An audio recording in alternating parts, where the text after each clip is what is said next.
अस्सलाम वालेकुम नादरीन। नादरीन, चीफ जस्टिस याहिया अफरीदी और चीफ जस्टिस मंसूर अली शाह में क्या फ़र्क है, सुनिए आज के व्लॉग में। नादरीन, अगर आपको वीडियो अच्छी लगे तो चैनल को सब्सक्राइब और वीडियो को लाइक कर देना। या नहीं करते, क्योंकि देखिए उनके पास अभी उनकी सर्विस पड़ी हुई है। वो 3 साल के बाद अपनी रिटायरमेंट की उम्र से पहले चीफ जस्टिस के ओहदे से फारिग हो जाएंगे। तो क्या एक चीफ जस्टिस अपनी रिटायरमेंट के बाद भी रह सकता है? ये एक नई सिचुएशन है, ये कानूनी राय बाद में लेंगे। लेकिन मामला ये है कि वो इनकार कर सकते थे, कुछ लोग कह रहे थे, लेकिन अभी तक तो कोई ऐसी खबर नहीं आई। आज का दिन बहुत इंपॉर्टेंट है, आज का और कल का, तो हमें पता चल जाएगा कि जस्टिस याहिया अफरीदी इसके ऊपर क्या रद्द अमल देते हैं। आज 23 तारीख है, 25 तक कादी फ़ायद ईसा साहब चीफ जस्टिस ऑफ पाकिस्तान है और 26 को याहिया अफरीदी साहब जो हैं वो हलफ उठाएंगे। और पाकिस्तान तहरीक इंसाफ ने इस हलफ में शामिल होने से इनकार किया है, क्योंकि वो ये समझते हैं कि ये ज़्यादती हो रही है। जस्टिस मंसूर अली शाह साहब को आईने पाकिस्तान के मुताबिक चीफ जस्टिस ऑफ पाकिस्तान बनना चाहिए था। ये सिर्फ उनका रास्ता रोकने के लिए और उन्हें रास्ते से हटाने के लिए, क्योंकि वो समझौता नहीं कर रहे थे। देखें ना, ख्वाजा आसिफ अपने मुंह से कहते रहे, राना सनाउल्लाह, बाकी लोग भी, कि अगर चीफ जस्टिस आ गए मंसूर अली शाह साहब तो हमारा तो अक्टूबर के अंदर हुकूमत चली जाएगी, हमारे तो हल्के खुल जाएंगे, हमारे तो ट्रिब्यूनल जो है वो काम शुरू कर देंगे, तो हमारे जाली फार्म 47 के ऊपर जो हुकूमत बनी हुई है तो टिकेगी नहीं। तो हुकूमत को बचाने के लिए उनके लिए ज़रूरी था। कादी फ़ायद ईसा साहब जैसा जज तो उनको नहीं मिल सकता दोबारा। कादी फ़ायद ईसा साहब ने जो खिदमात सर अंजाम दिए हैं, जिस तरह उन्होंने मुनसफ़ की सीट के ऊपर बैठ के काम किया है, ऐसा काम तो मुझे नहीं लगता कि तारीख में पहले किसी ने किया था या आइंदा कोई जज कर पाएगा। जस्टिस याहिया अफरीदी साहब जो हैं वो इन तीनों के अंदर से हुकूमत को लगा कि शायद हमारी हुकूमत इनके लगते हुए या इनकी मौजूदगी में ज़्यादा चल जाए। लेकिन ये याहिया अफरीदी साहब हैं, एक बात याद रखिएगा। और पठानों का जो ट्रैक रिकॉर्ड है ना, वो कोई इतना अच्छा नहीं होता कि आप उन्हें कंट्रोल कर सकें। बहरहाल एक जज है, एक चॉइस है हुकूमत की।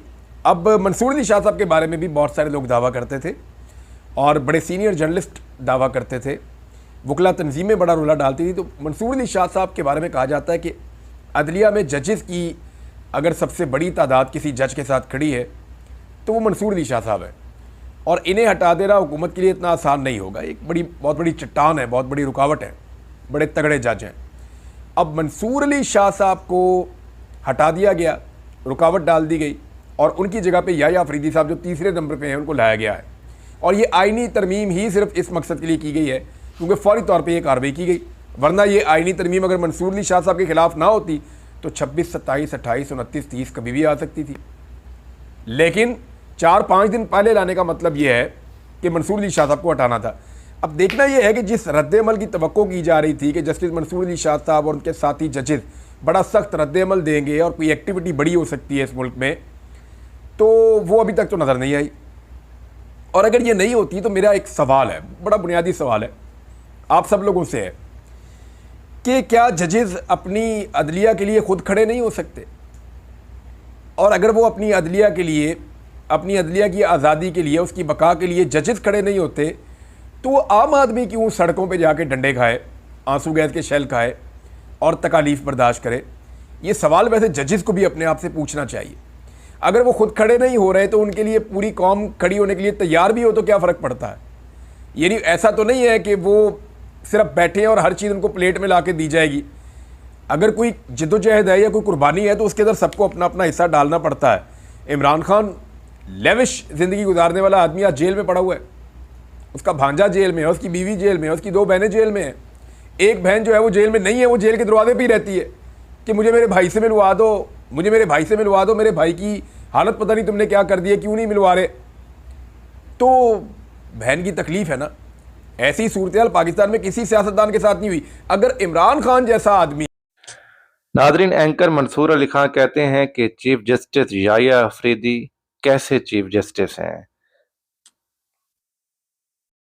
मंसूर अली शाह साहब के हवाले से तो बहुत से नून लीग के अपने अंदर लोग भी जो है वो ये समझाते थे पार्टी को कि आप मंसूर अली शाह साहब से बिला वजह नाराज़ हो रहे हैं, उनको उनके अगेंस्ट इतनी सख्त पोजीशन ना लें। लेकिन मखसूस नशस्तों के हवाले से जो मंसूर अली शाह साहब का फ़ैसला था, और माजी के अंदर अगर आप मंसूर अली शाह साहब का उठा के देखें तो एक बार इन्होंने मरीम नवाज़ के ख़िलाफ़ एक फ़ैसला दिया था। मरीम नवाज़ जब नवाज शरीफ साहब का पहला दौर था 2013 से लेके 18 तक वाला, तो उस दौरान मरीम नवाज़ को जो है वो किसी टास्क फोर्स का सरबराह बनाया गया था। उस वक्त मंसूर अली शाह साहब जो है वो लाहौर हाई कोर्ट में होते थे।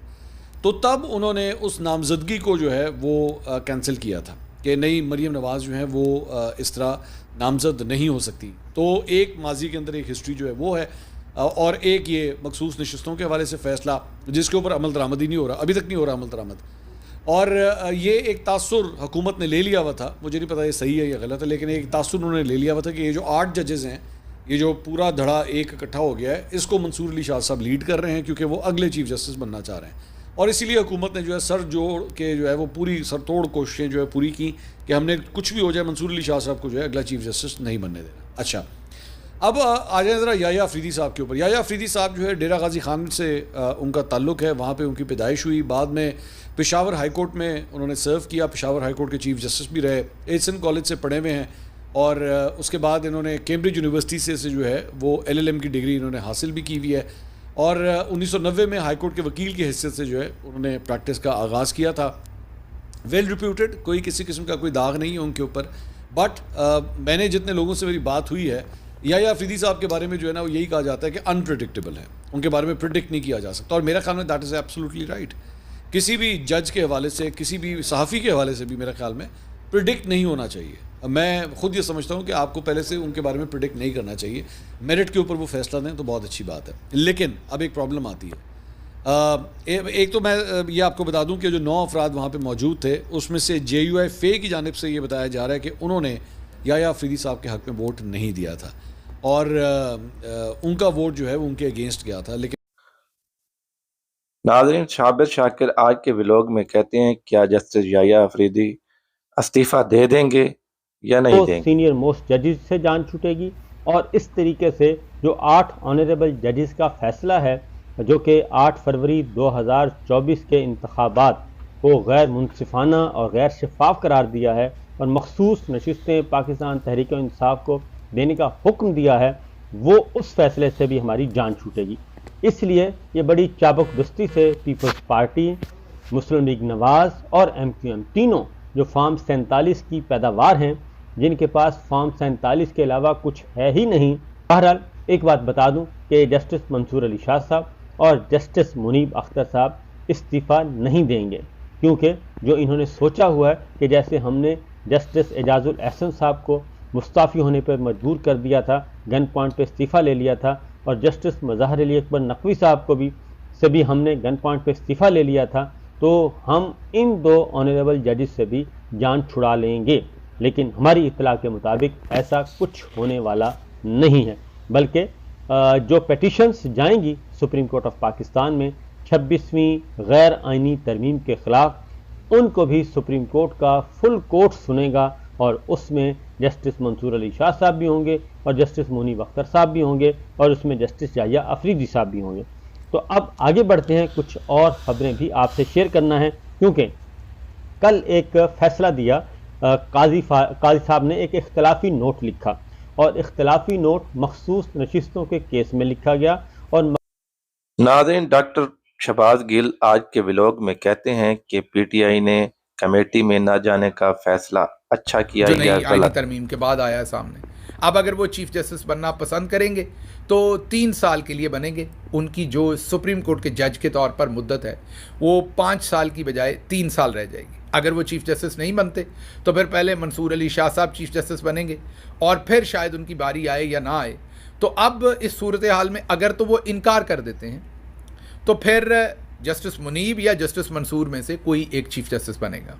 लेकिन अगर वो इनकार नहीं करते तो वही चीफ जस्टिस बनेंगे मौजूदा हालात के अंदर और मामला आगे चलेगा। मेरा तज्जिया क्या है, मुझे लगता है कि 90% चांसेस, जाहिर है मैं हतमी तज्जिया आपको नहीं दे सकता क्योंकि जस्टिस याह्या अफरीदी साहब के बारे में मुझे को बहुत ज़्यादा मालूम नहीं है, लेकिन मेरा तज्जिया 90% ये है कि वो चीफ जस्टिस बनने से शायद, या 90 मैं कुछ ज़्यादा कह रहा हूँ, आप ये कह लीजिए कि 60-40 कह लीजिए, 70-30 कह लीजिए, 70-30 could be the right choice, कि 70% वो चीफ जस्टिस बनेंगे और वो इनकार नहीं करेंगे।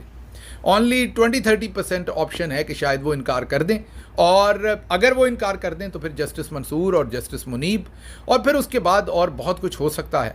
शायद ये चैलेंज भी हो जाए आईनी तरामीम और स्ट्राइक डाउन भी हो जाए, लेकिन मुझे उसके चांसेस बहुत कम लगते हैं और मुझे लगता है कि जस्टिस याह्या अफरीदी इसको कबूल करेंगे और आगे बढ़ेंगे। तो अभी तक जो 2-3 चीज़ें आपके सामने रखनी थी, एक के जस्टिस पार्लिमानी कमेटी ने आज फैसला